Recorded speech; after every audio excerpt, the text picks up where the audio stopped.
We're gonna get right to the good stuff. I did my blood work through Merrick Health, no affiliation or anything. I have a whole video outlining how that process goes to get your blood work to find out things like your testosterone levels. They have different labs you can choose from depending on how many markers you want to find out. But I went with the Midway one to give me a lot of results to have a baseline of just to see how things like testosterone fluctuate in the future. And I finally got it back. It took a week after I got my blood done, or blood taken. And we're gonna take a look at it here and see what my levels are based on the physique I have. Is it above average, below? Who knows? So as you can see here, there's my name. And we have a lot of markers here. We have like 4 pages worth of stuff. But of course, you know, everyone, what you wanna go to first is the testosterone level. So we're gonna start there. Testosterone. Ready?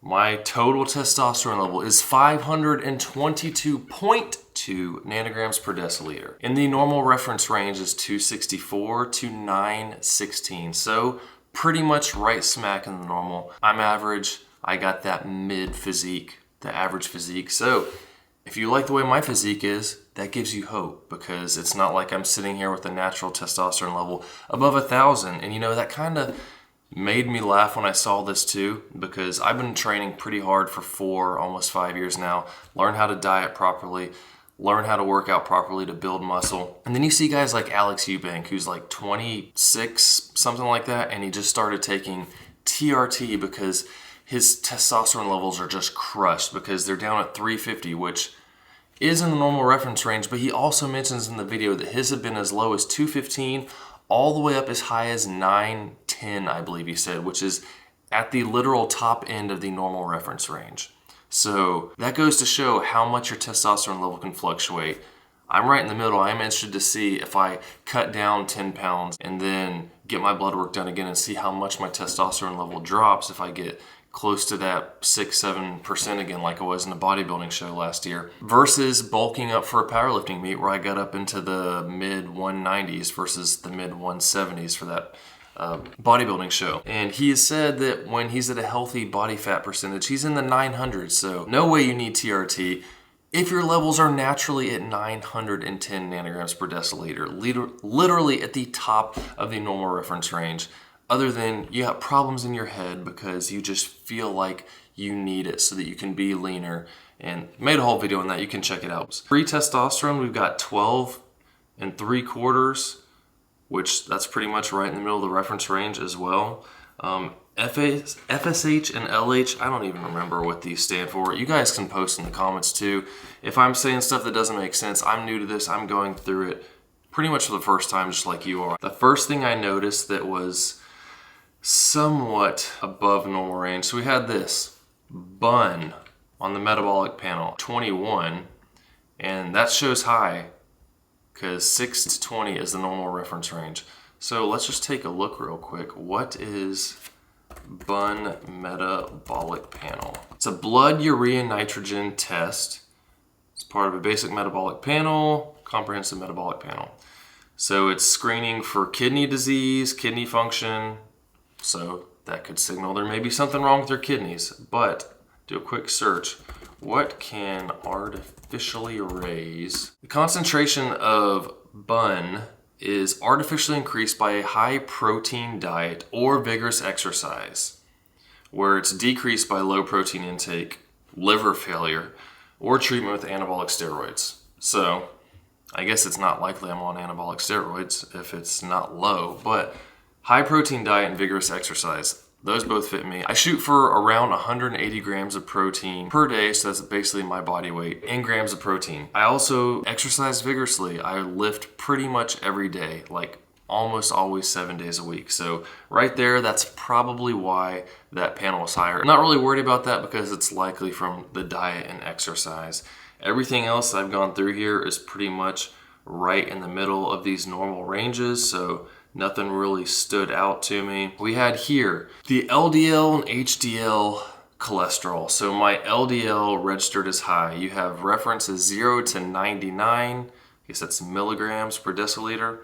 And I was at 116, which shows high. So LDL, that's your bad cholesterol. So I was like, well, that stinks. I didn't think I had high cholesterol. But From what I understand, overall, it's this LDL to HDL ratio that's more important, and reference interval is 0.0 to 3.6, which you want it to be lower the better. And from what I searched online, anything under 5.0 is considered good to go pretty much. Here, 3.6, and mine's pretty much in between these, so it's still good. However, I still want to lower it. Exercise, cardio can help with lowering your LDL cholesterol, which I have really slacked off in like the last 6 months with doing cardio. I haven't been swimming much, so I'm going to start getting back into getting my cardio days back in there, see if that improves the LDL next time I do a blood panel, and that should improve the ratio even more as well, because if that goes lower, then my ratio is going to change. So those are the only two things in the whole panel that were outside above a normal reference range in a negative way, but doesn't seem to be too big of a deal. Again, let me know if you think I'm wrong in the description, in the comments, and I'll look into it. So I'm not going to go through everything again here. You know, vitamins looks good. Let's see, we have estradiol. That's what I hear people talk about. 15.8. That's kind of in the middle of the reference range there. Let's just take a quick look. What is estradiol in men? A form of estrogen that plays a key role in male sexual function and other important bodily functions. Regulates sex drive, achieve erections, produces sperm. Well, I have 6 kids, so, you know, that seems to be, I guess, a good number that was working well.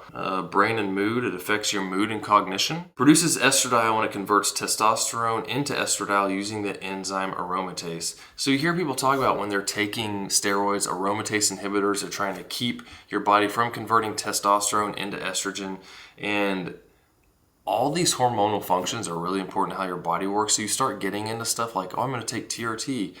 Even that, you're going to be changing your body's hormones and how it operates. And I mean, these things affect your brain, your mood. It's all important. And if you're trying to stay artificially lean, like some aforementioned fitness influencers, you're screwing up your body. So what is healthy? Let's set a new standard for what is healthy. It's not being super shredded. There's nothing wrong with having some fat on you. If you can't see shredded obliques, that's quite all right, especially if you need drugs to help you do that. So let's be realistic, because the only person that cares about you being shredded is, y'all knew it, insulin.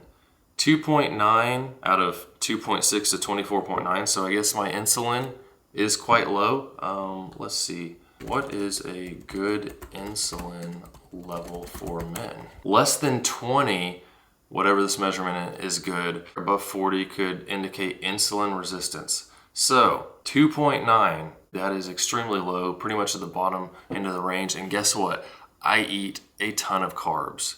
People talk all about insulin sensitivity. You see Matt Lauer always about insulin, all this, you know, got to be careful. He was quite overweight a long time ago, and I can see why he'd probably be more sensitive to that. But when it comes to glycemic load, or the glycemic index of food, I've talked about, you know, you should try this French toast I've had to people who want to lose weight and like, oh, I can't eat that bread, you know, it's that'll spike my insulin, or that's too high on the glycemic index. But you know, you're not considering it's like the overall glycemic load changes based on what else goes into it. And when you pack that bread full of protein from your egg whites, that changes the glycemic load and how the carbs digest. And it's not just gonna shoot your blood sugar up. Like, I eat carbs pretty much every meal all day long. It's not really affecting anything. I work out a bunch and keep my calories in check, and it works out just fine. We have sex hormone binding globulin. That's one I've heard a lot too. SHBG. What is SHBG in men? A protein in the blood that binds to sex hormones, including testosterone, and regulates how much is available for the body to use. It can indicate how much testosterone is active in the body's tissues. So I guess you don't want to have a low SHBG is what it sounds like. And mine is at 39.2 out of reference range of 16.5 to basically 56. So that, again, I'm looking like I'm like right in the middle of the range there. So pretty normal. I'm around 12% body fat, I guess, right now. I wrote down my stats for the blood draw, so when I go do it again, I can make sure I do everything pretty much the same. I was 189 pounds, did it at 11:15 in the morning. I fasted 15 hours prior, 72 hours prior, I didn't have any vitamins, and I didn't take any creatine the morning of it as well. But those are the big things I wanted to cover and see what overall levels were, what I need to change. And there's not a whole lot, nothing really bad going on there. So I'm just gonna keep on doing what I'm doing, eating the same way, training hard, trying to progressively overload, do better. I've got lots of videos on the channel with the type of meals I eat. With my workout programs, I have live videos where I go through my workouts and answer questions there. So feel free to join in those when you see them. I try to do one a week when I can if I'm home. Right now I'm not doing any because I gotta recover from my surgery, but once I get back, you'll see this happen again. And really, it's just consistency in diet and training, and you're gonna get good results. So if you can really stick to that, you'll see results over time. Take pictures every 6 months to a year, and it'll amaze you how big a difference it can make when you push yourself hard, keep yourself in check, have a goal, and make it happen. And again, just try to be healthy. Don't try to look like shredded people you see on Instagram. That's not healthy. Those people are probably on lots of drugs, and they're not happy either. Just like Alex Eubank isn't happy with how he looks, even though he thinks that gaining 10 more pounds of muscle and getting a little bit leaner is gonna make him happy. It's not, because then what's gonna happen? You're gonna want more, you're gonna push the drugs more. Learn to be content with what you have. It's in the Bible, you know, contentment is an important attribute to have, and things will go a lot better for you. But hit that like button if you like this video. Again, comment with any questions or comments you have down there, and I'll see you guys in the next one.